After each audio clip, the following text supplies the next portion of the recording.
Hello அனைவருக்கும் வணக்கம். இந்த பதிவில் மிக முக்கியமான ரித்தன்யாவுடைய ஆன்மா பேசிய ஒரு தொகுப்பு தான் இது. கீழே பார்த்து கொண்டிருப்பவர் ஒருத்தர் நம்ம யூடியூப் பிளாகர் தாங்க. அவர் ரித்தன்யாவுடைய ஆன்மாவுடன் பேசியதாக கருத்து தெரிவித்திருக்கிறாரு. நீங்கள் ஆன்லைனில் பார்க்கலாம். யூடியூப்ல நிறைய வீடியோஸ் பதிவு செய்திருக்கிறார். அது ஒரு கிட்டத்தட்ட 20 நிமிடத்துலேருந்து 25 நிமிடம் வரைக்கும் பேசியிருக்காரு. என்ன ஆன்மா கிட்ட கேட்டாரு அப்படிங்கிறத பற்றி தான் இந்த பதிவில் நம்ம சொல்ல போகிறோம்.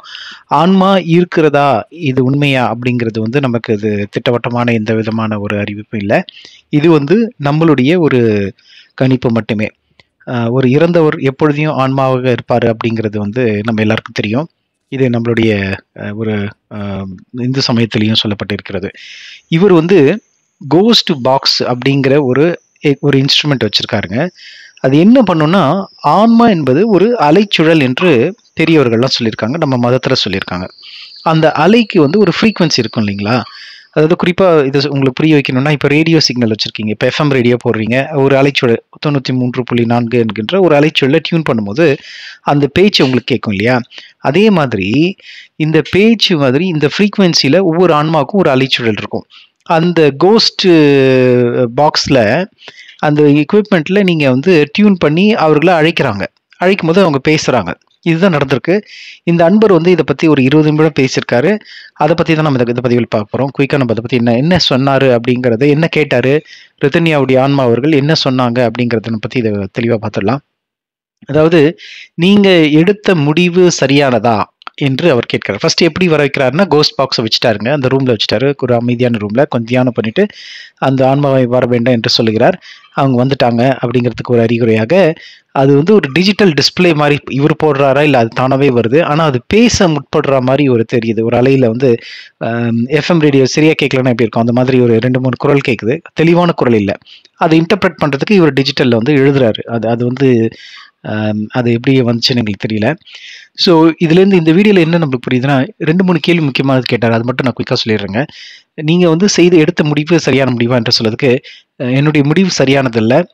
இறப்பு என்பது ஒரு இயற்கையால் நிகழ வேண்டும். நம்ம செயற்கையாக செய்யக்கூடாது. அதனால எந்த பிரச்சனைகளும் அதற்கு ஒரு விடிவு காலம் கிடைக்கல. நான் ஒரு அடைப்பட்ட தருணத்தில் தான் இருக்கேன். நான் எங்கே இருக்கேன் அப்படின்னு அவங்க கேட்குறாரு. அதற்கு நான் என்னுடைய பெட்ரூமில் தான், என்னுடைய தாய் வீட்டில் தான் இருக்கேன். இடதுபுறத்தில் இருக்கேன் அந்த ரூமில் அப்படின்னு சொல்லியிருக்கிறாங்க. மேலும் உங்களுக்கு என்ன மறுபிறவி வேண்டுமா? நீங்கள் மறுபிறவியில் பிறக்கணும் அப்படின்னு கேட்டதுக்கு, என்னுடைய தம்பியோடைய மகளாக நான் பிறக்க வேண்டும் என்கின்ற ஒரு ஆசையை முன் வைத்திருக்கிறார்.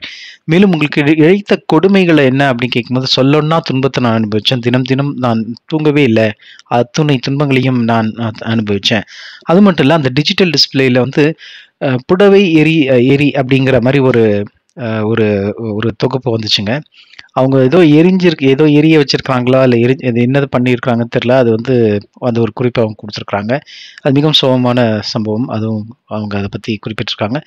கண்டிப்பாக நீங்கள் உங்களுடைய ஆன்ம நிலை என்ன என்று கேட்பதற்கு, என்னுடைய ஆன்மா ரொம்ப ஒரு ஒரு கட்டுப்பட்ட நிலையில் தான் இருக்கு அப்படின்னு, மிக வேதனையில தான் துடிச்சிட்டு இருக்கேன் அப்படிங்கிற மாதிரி அவங்க சொல்றாங்க. இது யாருமே செய்யாதீங்க. தயவு செஞ்சு உங்களுக்கு வாழும் காலத்துல உங்களுடைய துன்பத்துக்கு ஒரு விடை கிடைச்சிட்டு ஜெயிச்சுட்டு அதுக்கப்புறம் மறைவு நடக்கிறது நல்லது என்பதை அவங்களே ஒப்புக்கொள்றாங்க. அப்புறம் ஏன் இந்த மாதிரி டெசிஷன் எடுத்தீங்க அப்படின்னு கேட்கறதுக்கு, அவங்க என்ன தெரிவிச்சிருக்காங்கன்னா, மறுபடியும் அந்த கேள்விக்கு ஒரே ஒரு வார்த்தை தான் சொல்றாங்க. என் தாய் தந்தைக்கு மன்னிப்பு தெரிவிச்சுக்கோங்க. அப்புறம் கௌரவம் அதெல்லாம் தேவையில்லை அப்படின்னு சொல்றாங்க. இது என்ன, நான் என்னுடைய ஒரு ஒப்பீனியன் சொல்லிடுறேன். அதாவது, தந்தையுடைய தாய் வீட்டார் கௌரவத்தை ஸ்பாயில் பண்ணக்கூடாதுங்கிற ஒரு டெசிஷன் எடுத்ததை மாதிரி சொல்லியிருக்காங்க. கௌரவம் மட்டும் சொல்லிட்டு அது மேலே பேசல. மன்னிப்பு மட்டும் கேட்டுக்கிறேன் அப்படின்னு சொல்லிட்டாங்க. அதை தவிர யாரையாவது நீங்கள் உங்கள் மேலே நீங்கள் யார் மேலேயாவது கோவமாக இருக்கிறீங்களான்னு கேட்டது, அவங்க மேலே தான் கோவமாக இருக்கிறேன். அவங்க நிச்சயமா அதாவது நீதி தன் கடமையை செய்ய வேண்டாம் என்பதை 2 முறை சொல்லியிருக்காங்க. மேலும் இந்த மாதிரி அவங்களுடைய பதிவு இருக்குது. அப்புறம் கடைசி நாளில் என்ன நடந்துச்சுன்னு கேட்டாங்கன்னா, ஏதோ பேசுனாங்க, சண்டை வந்தது, ஃபோனில் யாரோ பேசுனாங்க அப்படின்னு சொல்கிறாங்க. அது யார் என்பதை தெளிவாக அவர் கேட்க முற்பட்டார். பட் முயற்சி செய்து முடியல. சட்டம் தன் கடமையை செய்யன்னு மட்டும் சொல்லிட்டாங்க. யாரோ பேசினாங்க, அது ஒரு கான்ஃப்ளிக்ட் அதிகமாச்சு. அதுக்கப்புறம் இருந்தா சொன்னாங்க. அப்புறம் காஃபியில் விஷம் அப்படிங்கிற மாதிரி சொன்னாங்க. அது என்னன்னு தெரியலங்க. காஃபி விஷம் அப்படிங்கிறத மட்டும் அது எழுதுன மாதிரி டிஜிட்டல் டிஸ்பிளேல வந்தது.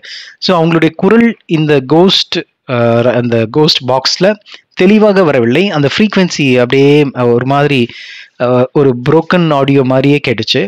அது மட்டும் இல்லாமல் அதை அந்த டிஜிட்டல் டிஸ்பிளேல இவர் இன்டர்பிரேட் பண்ணும்போது அவங்க என்ன சொன்னாங்க அப்படிங்கிறது ஓரளவுக்கு தெளிவா வருது. இந்த 3 பாயிண்ட் தாங்க மெயினா சொன்னாங்க.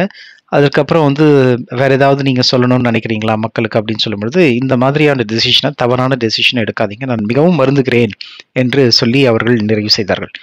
ஸோ இத வந்து இதிலிருந்து என்ன பார்க்க முடியுதுன்னா, மிகுந்த மன அழுத்தத்திற்கு உட்பட்டார்கள். எனக்கு வேற வழியே இல்ல, வழியே இல்ல. வாழ்க்கையின் இறுதிக்கே நான் தள்ளப்பட்டு விட்டேன் என்று அவர்கள் குறிப்பிட்டிருக்கிறார்கள். அப்போ வந்து ஒரு ஆசைகள் எல்லாமே உடைஞ்சு போச்சு அப்படிங்கிறதையும் தெரிவிச்சிருக்காங்க. இப்ப என்ன சொல்றாங்கன்னா, என் கனவுகளோட நான் வந்தேன். என் கனவுகளை எல்லாம் உடைத்து நான் எதிர்பார்த்த வாழ்க்கை கிடைக்கவில்லை. அவர்கள் துரோகிகள் என்று தான் அவர்கள் மறுபடியும் குறிப்பிட்டிருக்காங்க. கடைசி அவங்க சொன்ன வாக்குமூலம் எல்லாத்தையும் மறுபடியும் அதே மாரி தான் சொல்றாங்க. இறப்புக்கு பின் அவர்களுடைய நிலை என்ன அப்படின்னு சொல்லும்பொழுது, நான் என்னுடைய முன்னோர்கள் என்னை வழி நடத்துகிறார்கள் என்று ஒரு குறிப்பு தெரிவித்திருக்காங்க. ஸோ முன்னோர்களோட, ஆன்மாவோட இருக்கிறேன் அப்படிங்கிற மாரி சொல்லியிருக்காங்க. அது நல்ல விஷயம் தாங்க.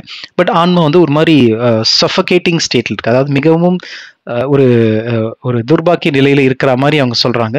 எனிவே நம்ம என்ன நினைப்போம்னா, எல்லாரும் அந்த அன்னாருடைய ஆன்மா சாந்தி அடைவதற்காக இறைவனை பிரார்த்திக்கிறோம். எப்படியும் நீதி தன் கடமையை செய்யும். நீங்க வந்து அவர்களுடைய ஆன்மா மேல்நிலை செல்ல வேண்டும் என்று இறைவனை பிரார்த்திப்போம். நன்றி, வணக்கம்.